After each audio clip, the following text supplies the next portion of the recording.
Sospeso in tutta Italia in via precauzionale il vaccino AstraZeneca, non solo i 2 lotti incriminati, ma bloccata ogni somministrazione.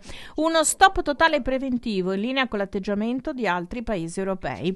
Al momento non sono emerse connessioni tra gli episodi trombotici registrati e il vaccino, ma si attende un chiaro pronunciamento dell'Agenzia Europea del Farmaco. Aveva invocato chiarezza anche il presidente del Veneto Luca Zaia durante la conferenza stampa quotidiana, che aveva anche lanciato un appello: chiunque abbia ripensamenti sulla vaccinazione, anche se la sospensione di AstraZeneca a motivo del 50% delle disdette negli ultimi 2 giorni annulla di fatto il problema, lo comunichi per tempo. Queste le parole di Zaia. Indubbiamente questa decisione rallenta e getta nel caos la profilassi che prosegue con Pfizer e Moderna. Dobbiamo fare le cose eque, non devono esserci cose da persecuzione, però giustamente chi rinuncia al suo turno lascia il turno a quello dopo.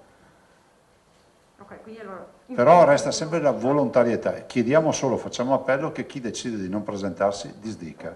Cos'è che facciamo? Sostanzialmente avvisiamo che faranno parte di una lista d'attesa, è come l'overbooking, no? Quando sei in lista d'attesa su un volo o da qualche altra parte, sai già che forse ti chiameranno per anticipare la tua vaccinazione. Se noi avessimo avuto la waiting list, una lista d'attesa, usiamo un termine italiano, la lista d'attesa sabato, saremmo stati molto più veloci.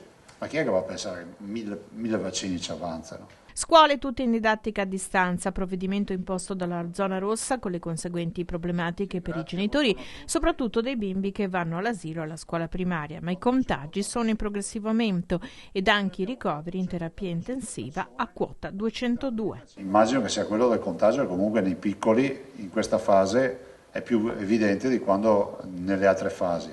Noi la scorsa settimana abbiamo pensato, eravamo arrivati al limite delle medie. I genitori ci dicono comunque le medie, ovvio che il contagio c'è, i focolai ce li abbiamo anche alle elementari, questo è poco ma sicuro, negli asili. Però noi quando è toccato a noi a decidere abbiamo deciso così.